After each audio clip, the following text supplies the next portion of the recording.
and danced the whole night long. And Miriam was a weaver of unique variety. The tapestry she wove was one that sang our history. With every strand and every thread she crafted her delight. A woman touched with spirit, she dances through the light. And the women dancing with their timbrels followed Miriam as she sang her song. Sing a song to the one whom we've exalted. Miriam and the women danced the whole night long. When Miriam stood upon the shores, then graced across the sea, the wonder of this miracle she soon came to believe. Whoever thought the sea would part with an outstretched hand, and we would pass to freedom and march to the promised land. And the women dancing with their timbrels followed Miriam as she sang her song. Sing a song to the one whom we've exalted. Miriam and the women danced the whole night long. And Miriam the prophet took her timbrel in her hand, and all the women followed her just as she had planned. And Miriam raised her voice in song, she sang with praise and might. We've just lived through a miracle, we're going to dance tonight. Go. And the women dancing with their timbrels followed Miriam as she sang her song. Sing a song to the one whom we've exalted. Miriam and the women danced the whole night long. Miriam and the women danced the whole night long.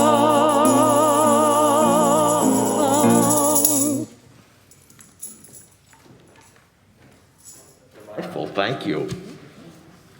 Good morning, everyone, and welcome to the Unitarian Universalist Church of Silver Spring. My name is Preston Mears, and I am today's worship associate. Welcome to everyone here in our sanctuary today.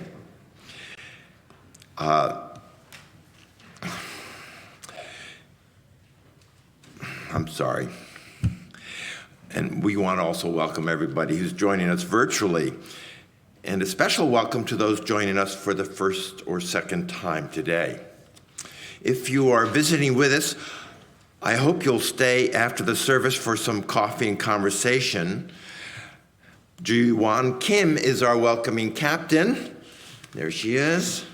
And after the service, you can find her and speak to her to learn more about how to connect here at UUCSS. Today's service celebrates the holiday of Passover, a time of singing and telling ancient stories in new ways. In this season, we recommit to our work of resisting oppression and working for collective liberation. So glad you joined us this morning. This is a special service of song and story and metaphorical mud. After the service today, there will be a special coffee hour in our Centering Love Art Gallery directly below the sanctuary. Following our postlude, you are invited to take the elevator or stairs down and wind your way into the newly reopened hallway below us. Please note that people of all ages are always welcome, and that today we have special activities in the back for anyone who needs them. And that can be for some of us older, too. Yeah. Babies and children of all ages are always welcome here in the sanctuary for worship. And we have a nursery for babies and children ages 6 months to 5 years who might prefer to spend the worship hour there. Now it's our turn to greet one another. We will begin by greeting those on Zoom. So those of us here in the sanctuary, turn to the camera to your right, my left, and wave to those joining us virtually.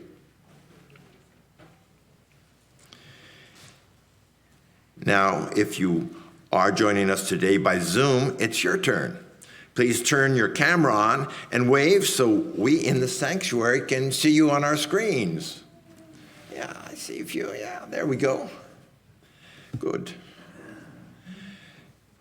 Now, I invite those on Zoom to greet one another in the chat, while those of us here in person get up and greet our neighbors around the sanctuary. In a minute or two, the music will start, and that's our cue to go back to our seats and sing the opening song, Deyanu.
Brought us to Mount Sinai, had not brought us to Mount Sinai, die.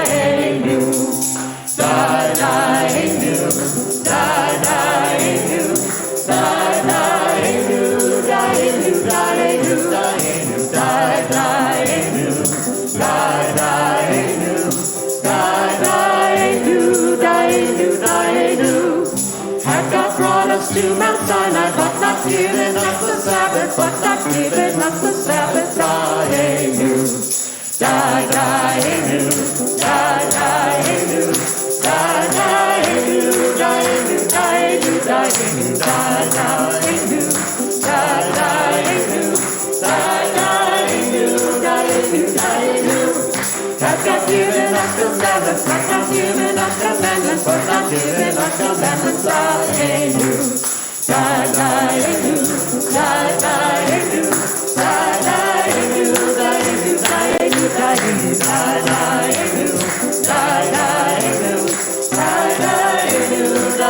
Daenu, had God given us commandments, but not let us into Israel, but not let us into Israel. Daenu, Daenu, Daenu, Daenu, Daenu, Daenu, Daenu, Daenu, Daenu, Daenu, Daenu. Had God let us into Israel, but not built the holy temple, but not built the holy temple. Daenu, Daenu, Daenu, Daenu, Daenu, Daenu, Daenu,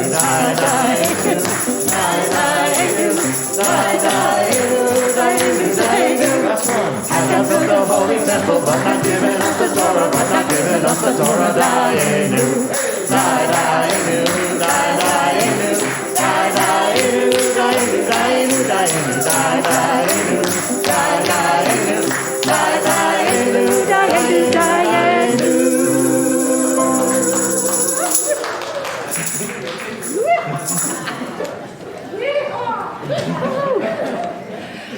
As you can tell, this service is a little bit of a warm-up for our Seder on the 10th, getting y'all in that spirit.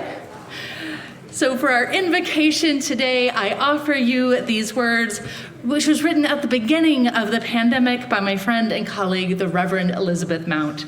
They wrote, "We remember today that the pandemic is not over, just as the journey towards liberation is not over. In ancient times, they said, Daenu, it would have been enough to be spared after the plagues. It would have been enough to have been freed of slavery. It would have been enough to have food in the desert. Now we question, when will it be enough again, Daenu? Will it be enough to stay home?" They wrote this during lockdown. "Will it be enough if we are deemed essential as we are made to work? Will it be enough to wear a mask as we go to the grocery, to the office, to the gas station, now back in our sanctuary here? Will it be enough to keep us well in the midst of plague that has not passed over? Now we wonder, worry, wish for answers. Daenu. It would have been enough. It will be enough again. If the story of Passover is told and teaches us how to live in this time, it will be enough.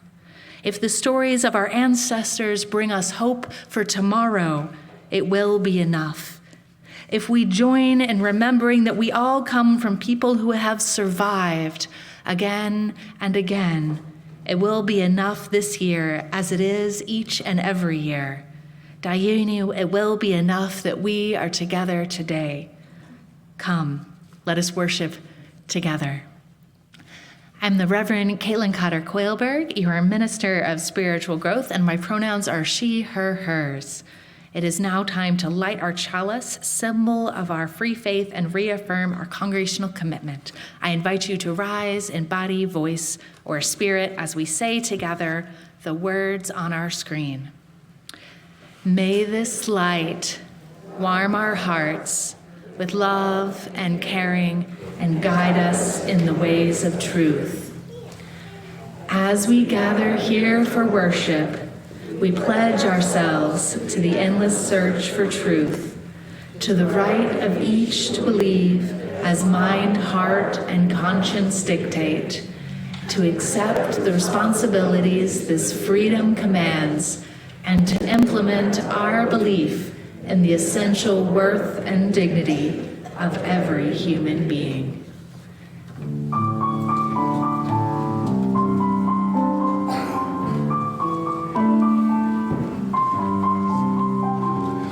Kindle a spark, fragile, full of love. Hold it in your hand, hold it in your heart.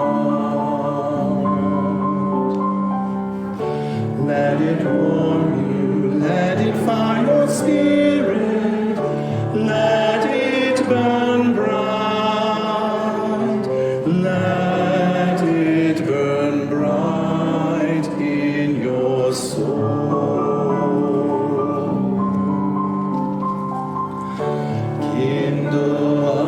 spark, fragile, full of heart. Hold it in your hand, hold it in your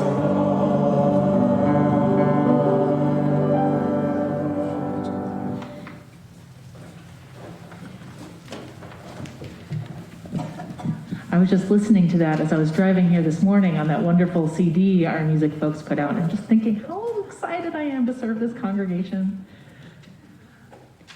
All right, so I have a story for y'all today. Now, I don't know that it happened this way, but I do know that it's true, that long, long ago, far, far away in the land of Egypt, the Pharaoh had been keeping the Jewish people in bondage, forcing them to stay and to work against their will. And an Israelite named Moses, a man who stuttered in his speech, but was chosen as a leader of his people all the same, because people with disabilities can do some cool stuff, y'all. I almost said a different word there, right? Right?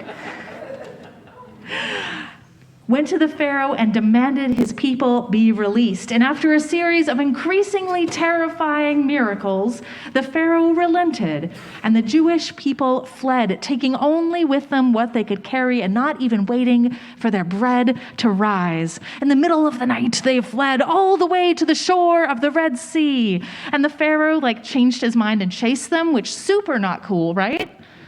Super not cool, bro.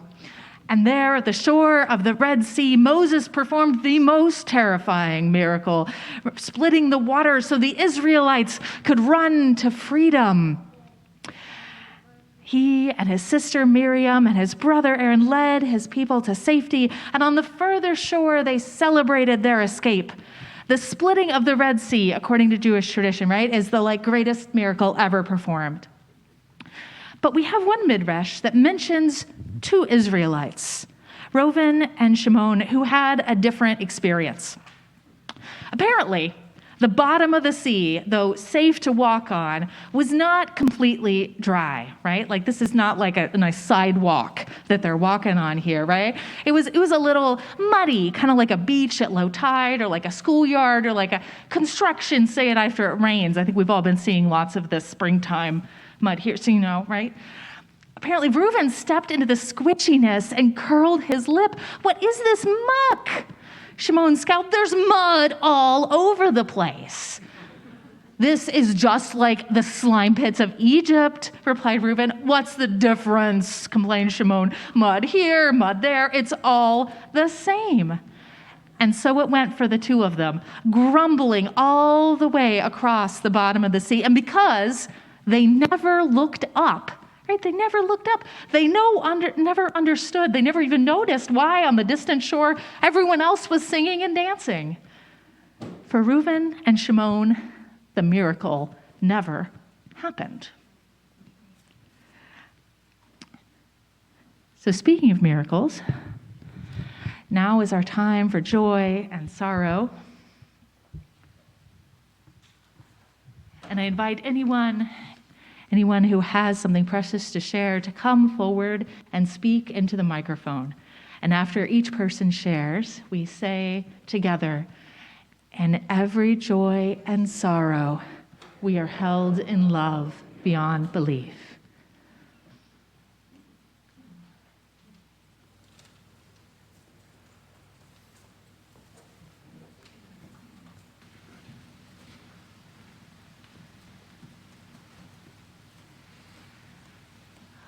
Well, I have two joys. First, for that wonderful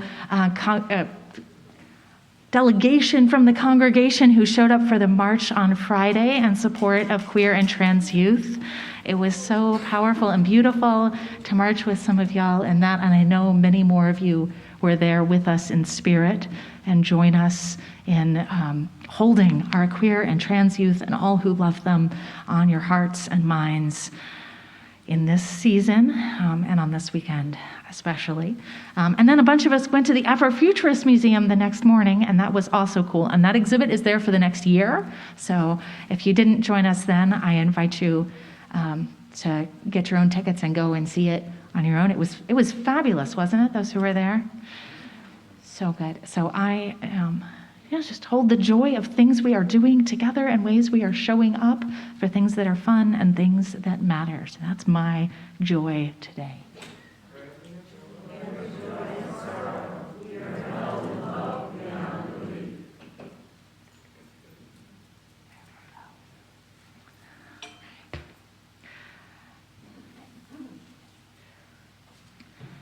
May all who carry joy feel the rest of us celebrating with you. May all who have shared sorrows aloud and those whose sorrows are too deep for words feel held in the loving kindness of this congregation and the love that never lets any of us go. So in a moment, in shared quietness, we will listen to the wisdom of our inner hearts and minds as we join in meditation. So I invite you now to go comfortable in your seat, perhaps to rest your feet on the floor or your hands in your lap. You may wish to close your eyes or focus your eyes on some piece of beauty before you.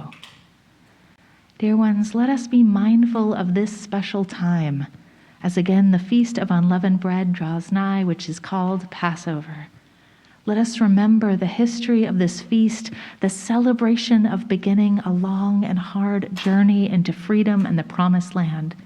We give thanks for our own journeys, our long and hard learnings, our freedom and our glimpses of the promised land. And let us remember, the promised land is not a destination, it is a way of going. The land is beyond the Jordan, that country of freedom and dignity and laughter. You carry it inside you all the while. It is planted in your mind and heart already, before you ever start out, before it even occurs to you that in order to leave that life in Egypt, the intolerable bondage of that life, what you need to do is rise up and move forward. So let us breathe in and breathe out as we join in this moment of quiet together, grateful for the sounds of life all around us. If you have suffered a deep loss in the last year, I invite you to stand or raise your hand during the silence so the congregation can bear witness to your grief.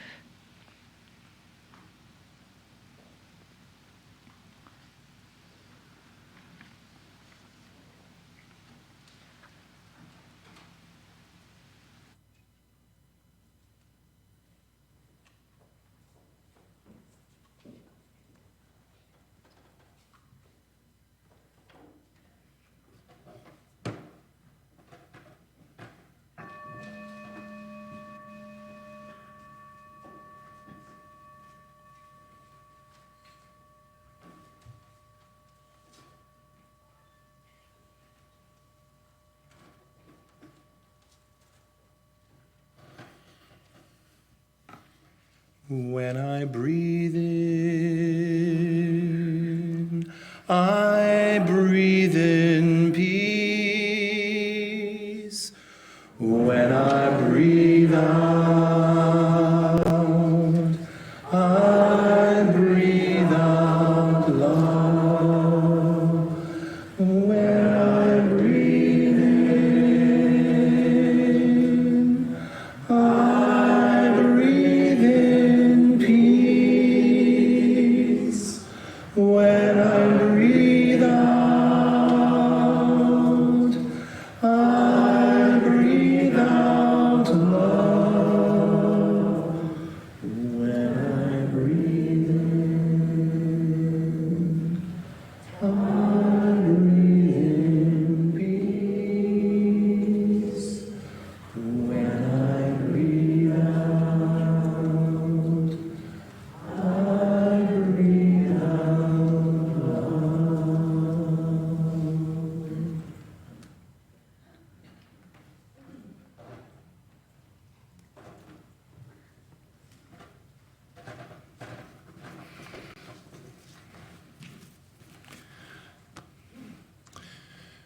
We're going to join together in a responsive reading. I offer you this prayer, adapted from the opening prayer in the Velveteen Rabbi's Haggadah for Pesach, which was adopted from a prayer in Gates of Freedom. A Haggadah is a guidebook, if you would, for a Passover celebration. I will read the regular text and invite you to respond with the words that are in italics, highlighted in yellow, that are there on your screen. Thank you, Steve. Long ago at this season, the Jewish people set out on a journey. On such a night as this, Israel went from degradation to joy. We give thanks for the liberation of days gone by. And we pray for all who are still bound. Spirit of life and love, may all who hunger come to rejoice in a new Passover. Let all the human families sit together at the table, drink wine of deliverance, eating bread of freedom. Freedom from bondage, And freedom from oppression. freedom from hunger, And freedom from want. freedom from hatred, And freedom from fear. freedom to think, And freedom to speak. freedom to teach, And freedom to learn. freedom to love, And freedom to share. freedom to hope. And freedom to rejoice. Soon in our days, amen.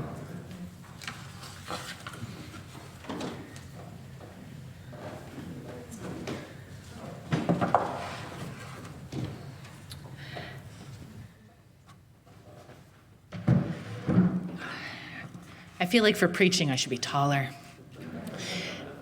So, since my friend, the Reverend Elizabeth Mount, shared that story about the two guys getting distracted by the mud, which they say is their favorite Passover story, I've been thinking a lot about mud, right? Like, sometimes mud is a minor inconvenience, a distraction. We get annoyed at the mud at the bottom of the Red Sea and miss the miracle and the celebration. And also sometimes mud can be deserving of our attention. I mean, sometimes it can be a real problem, right? Like a real problem. And sometimes it can be fun. My eldest kiddo is really into elephants right now. Big fan of the elephants at the National Zoo, as I imagine many of us are. And we started watching an elephant documentary from Disney that follows an elephant family as they follow the water across the Kalahari Desert. Have any of you seen that on the Disney? Yeah. And we got to the part where the water of the Okavango Delta is drying up for the season, and all of the elephants are playing in the mud, rolling and splashing and trumpeting in the cool, rich, beautiful, dark mud. It looked like so much fun, right? Like, hooray for elephants in mud. But then we had to turn off the documentary because the toddler got scared. See, the mud was fun for the elephants for a while and was still fun for the big elephants, but the littlest baby elephants were starting to get stuck, and the tiniest elephant got stuck in that mud in a scary way, right? And that's our rule in our house. When the toddler gets scared, we turn it off. We watched to the part where the matriarch elephant got everyone else out of the mud, right? Kind of like a lifeguard with a whistle. She has a built-in whistle with that trumpet, right? She's like, everyone out of the mud. And then she waded back in herself. She'll carefully dig that tiny baby elephant out. Watching her keep the baby's face and trunk out of the mud as she worked to rescue it was nerve-wracking, and it was just like way too much for our sweet, sensitive 3-year-old. But later we put on the making of the documentary about the documentary, right? Because and the filmmakers talked about how frightening it was for them, how frightening and amazing that moment was. There was nothing they could do, nothing any of the other elephants could do, but this elder elephant, this matriarch elephant, she knew what to do. She was able to keep everyone else safe and get the baby onto dry land, exhausted and like completely coated in mud, right? But safe.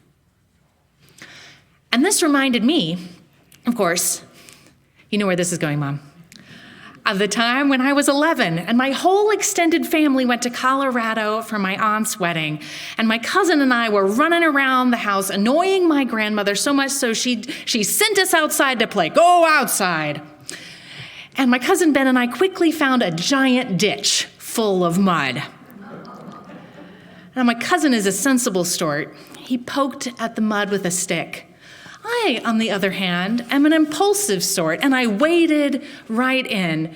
It turned out that this mud was thick and deep and very stinky. We think maybe a little bit downhill from some sort of septic situation. Anyway, I sank right into it, and I started crying. I was completely covered in mud. My dad had to physically pull me out of it, and then my grandfather found the hose and hosed me off and carried me into the house, right? And my grandmother carefully and gently got me the rest of the way clean, like I was an overtired baby elephant myself. No, Grandma never demanded we go outside to play ever again. But this was not the only time that sort of thing happened to me, right? That same year, I got stuck in lake mud while doing a trash cleanup on a school field trip. And my friend Brady, who happened to be a Boy Scout, had to rescue me, which I didn't mind. He was super cute. And on a family camping trip, Mom, do you remember this? I tried to take a shortcut through this one ditch, and it turned out to be a very muddy ditch, kind of hidden, I think. And I think I lost a shoe, and we had to dig it out. Anyway, when I started my counselor in training with the Girl Scouts, my first camp name was Mud. Which is to say, I kind of get why two people crossing the Red Sea following Miriam and Moses could get distracted by the mud around them. Mud is distracting, right? It can be weirdly enticing. I have kids of my own now, so I'm seeing that from a new angle, particularly as the person in charge of laundry. I think this is what they call karma, right? And I'm also really weird that mud can be its own form of miracle. That river mud, especially from seasonal flooding, has nourished crops for eons all around the world, creating rich farmland even in the midst of deserts. Mud was particularly important in Egypt, right? The mud left behind after flood season was what their crops grew in. And a lot of things were built with mud. Bricks. The Egyptian year was basically divided, right, into flood season, growing things in the mud left behind from flood season, and quickly harvest everything before the mud comes back season, right? Those are the three Egyptian seasons. So a couple of Israelites who'd been living and working next to the Nile River would have a pretty natural interest or aversion to mud, right? Their lives had been kind of all about mud. An aversion to mud, especially, right? If they were working with mud, right? We're remembering that this is a story about people being enslaved, yeah? So I think it's kind of natural to be grumpy thinking about the slime pits of Egypt if you were, enslaved in those slime pits. I don't want to...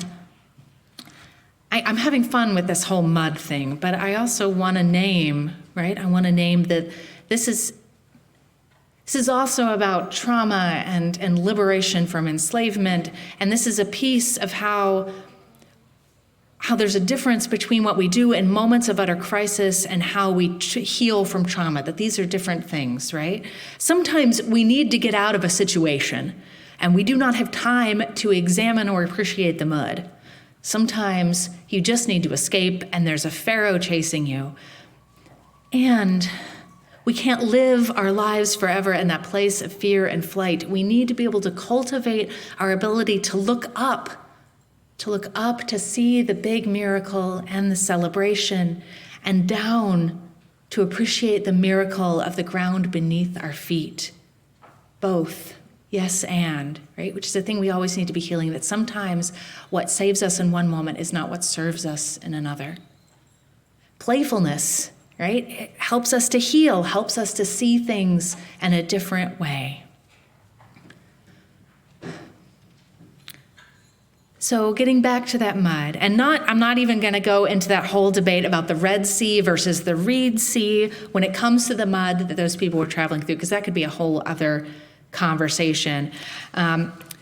But anyway, if you weren't running from your lives, I imagine that the mud at the bottom of the Red Sea would be really interesting, right? Like, I think about the mud of the River Thames and all the interesting things that have been stuck in it, right? Like the mud of London has historically been like a thing. There's even a name for this time-honored tradition of looking through the mud of the Thames. It's called mudlarking. Have any of you heard of this? Apparently you can still go do it. It's like a tourist thing. You can go to London and poke in the mud. And I bet that sea mud would be like extra interesting, right?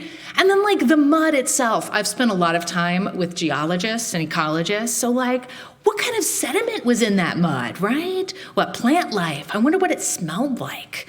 Have any of you ever been distracted by mud? Anyone ever been distracted? Yeah. Does anyone have memories of playing in mud? Yeah, I saw some hands go right up, right? Do you remember how it squishes between your toes? What that feels like? Do you remember what that sounds like? The squelch of mud between your toes? Do you remember how mud could be soft and cool and how it changed form as it dried to go from gloppy to firm and crunchy, right? How slippery and sticky it could yet be? And if you were lucky enough, as I was a kid, to have mud in your backyard with a lot of clay in it, do you remember maybe making things out of mud? Anyone ever done that? Played with the muddy clay? Yes. Did you make like tiny mud pots or like bowls or mud creatures? Mud balls? Yes, I see Jane came from a very rigorous family tradition of mud balls.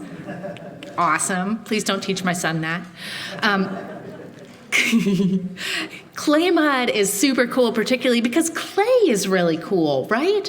Clay is mud. Mud is clay. And it is amazing what you can make from clay, right? Everything from sculpture to toilets to dishes to spaceship parts. You know, those parts of the space shuttles made from clay. There's a whole plot line in the TV show Firefly about that. Anyway, my spouse's family friend is a world-renowned potter from England originally, but living in rural North Carolina now because of the really good clay there. He moved to North Carolina for the mud.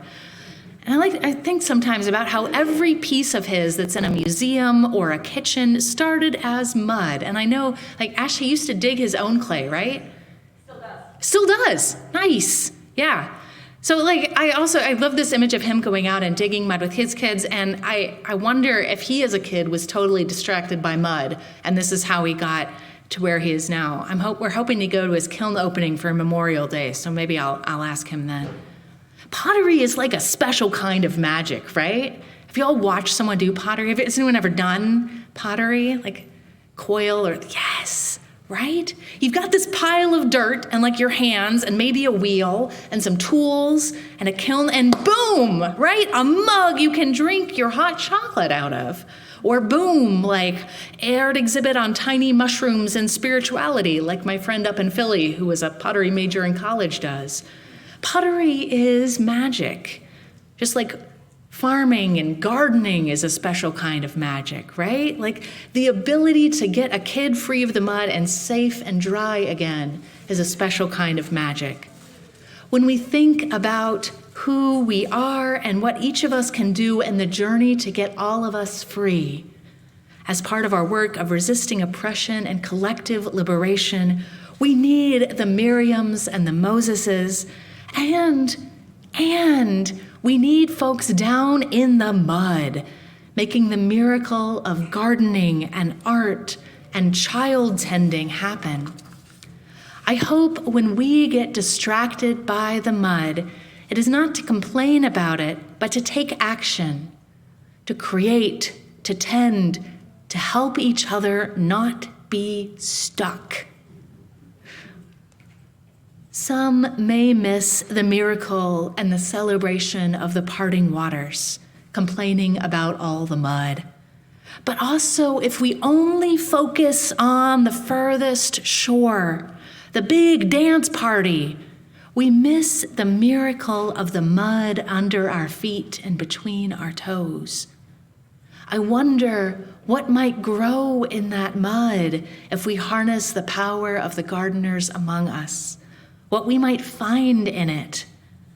Which wise elders and scouts will be ready to rescue those who go too far or sink too deep?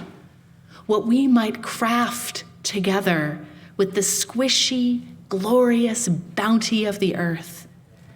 This Passover, I hope we don't miss our chance at witnessing and taking part in miracles.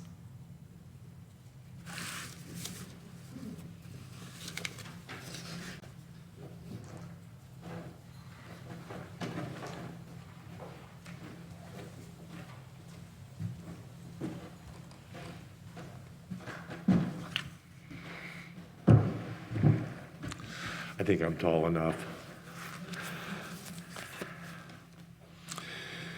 This congregation and so many others like it are possible, not because we charge people a fee to come to our services or bring their kids to religious education, not because we receive money from the government or from our denomination. This congregation is possible because the people who call it our own choose to share our gifts here. And there's so many ways to give. So many of us give of our time and energy by serving on a committee, group, task force, or as a religious education teacher. Others come and dig weeds, do yard work, and help clean up our campus from time to time, even the mud. Yeah. Excuse me. So many show up for one another when a member gets sick and needs meals or a ride. And recently our congregation finished a capital campaign and many of you pledged generous gifts. Along with all of these opportunities to share the abundance of our lives, we also give and receive an offering in our weekly Sunday services. We do this because generosity is the central practice of our free faith. As you can see on the screen, there are many ways to give to UUCSS. Life has given us all so many gifts. May we know the joy of responding to that abundance with gratitude and generosity. The offering will now be given and received with gratitude.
think I'm barely tall enough not to use the, get some help here. Well, good morning. My name is Emily Harris, and I'm a member of the board. I use the pronouns she, her, and hers. Our church is not only the organization that puts together these services, we are a vibrant community of volunteers and staff, a member of the Unitarian Universalist Association, and a part of the global UU denomination. Today we have 4 announcements. Next Sunday, April 9th, is Easter, and we hope you'll join us for joy-filled morning. There will be no religious education classes, but we are planning a wonderful all-ages service at 10:30. After worship, we'll have our annual egg hunt, yay, so make sure your kids bring a basket with them next week. The next day, Monday, April 10th, everyone is invited to join us for the annual UUCSS Passover Seder, hosted by several of our congregation's Jewish members. The Seder is a Jewish ritual meal that tells the story of the Jewish people's liberation from slavery and exodus out of Egypt millennia ago. Whether you've been to a Seder every year of your life or this will be your first one, you are welcome to join us. Children of all ages and their grown-ups are encouraged to join us. It will be a very family-friendly evening. Also, while the components of each table Seder plate will be provided, the dinner is potluck, so please bring a kosher for Passover-style dish to share. Last Sunday, many of you participated in the first of 3 workshops to re-engage with our congregation's mission and vision. In that workshop, we focused on our mission or purpose as a congregation by reflecting on what has kept each of us engaged here and what's made us most proud to be part of UUCSS. The vision team took careful notes of everyone's input and then met to try and pull together a statement that captures the heart of who we are as a congregation and why we exist. The team also kept in mind that a good mission statement is brief, ideally 1 sentence, and easy to memorize. I'm excited to share the draft statement with you all now. UUCSS creates joyful spiritual community where we connect deeply, grow, serve, and mobilize for justice. This is just the first draft, and the vision team welcomes your feedback. If you'd like to share what you like about the statement and what you think could be better, please email vision@uucss.org. Finally, everyone on the church email list should have received a survey a few days ago. If you haven't already, please take 5 minutes to complete it.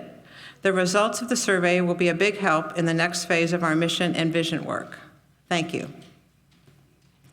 And finally, Green Sanctuary is meeting after today's service in the Dolan Lounge. The meeting is open to all. So please visit the Love Art Gallery down with coffee hour, and then stop by to hear about Earth Day activities, updates on environmental legislation in the Maryland General Assembly, and more. Snacks will be served. Thank you.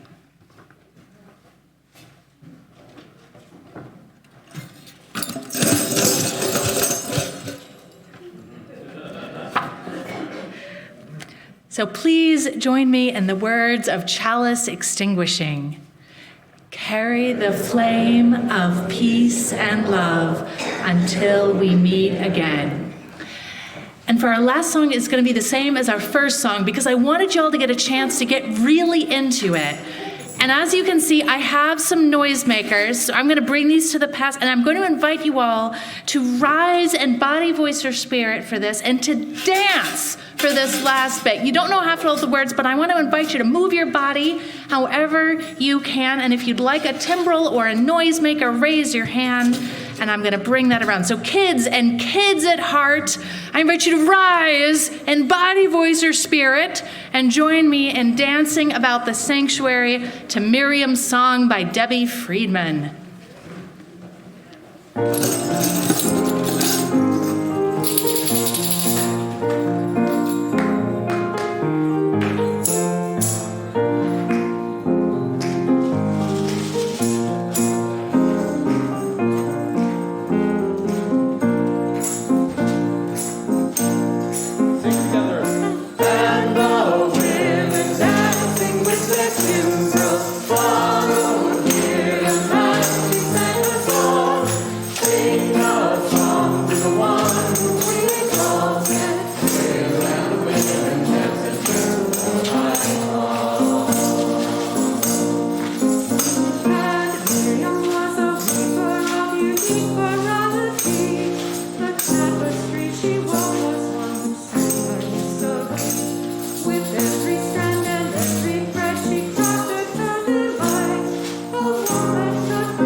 When Miriam stood upon the shores and gazed across the sea, the wonder of this miracle she soon came to believe.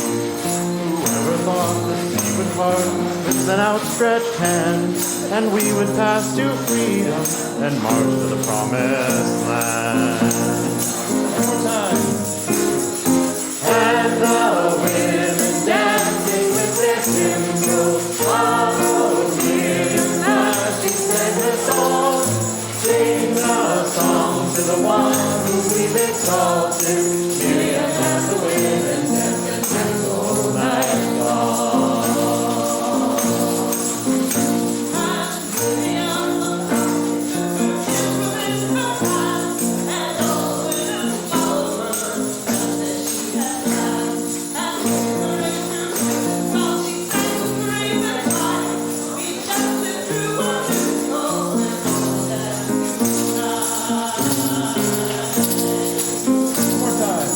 And the women dancing with their timbrels followed Miriam as she sang her song. Sing a song to the one whom we've exalted. Miriam and the women dance and dance all night long. Miriam and the women dance and dance all night long.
Simcha Rabba, Aviv Higea, Pesach Ba, Simcha Rabba, Simcha Rabba, Aviv Higea, Pesach Ba.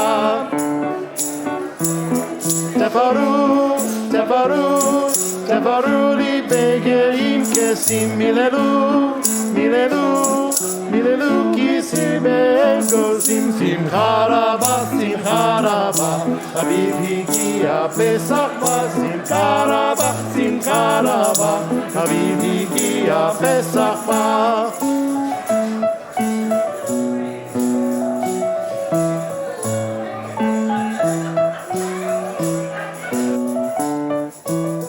Simcha Rabba, Simcha Rabba, Aviv Higea, Pesach Ba. Simcha Rabba, Simcha Rabba, Aviv Higea, Pesach Ba.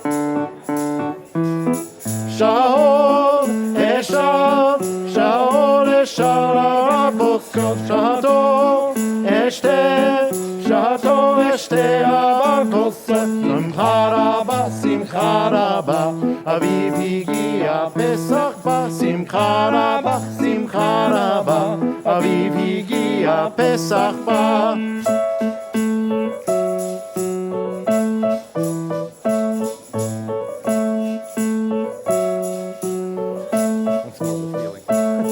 Simcha Rabba, Simcha Rabba, Aviv Higea, Pesach Ba. Simcha Rabba, Simcha Rabba, Aviv Higea, Pesach Ba.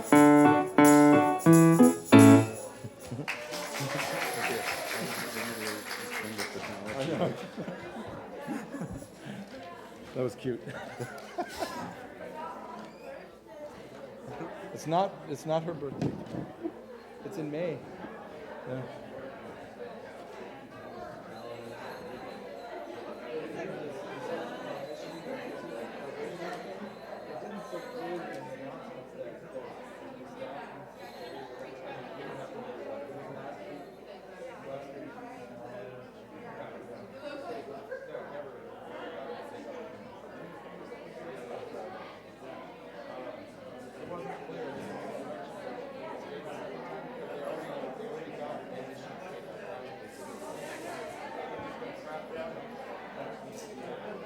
I agree.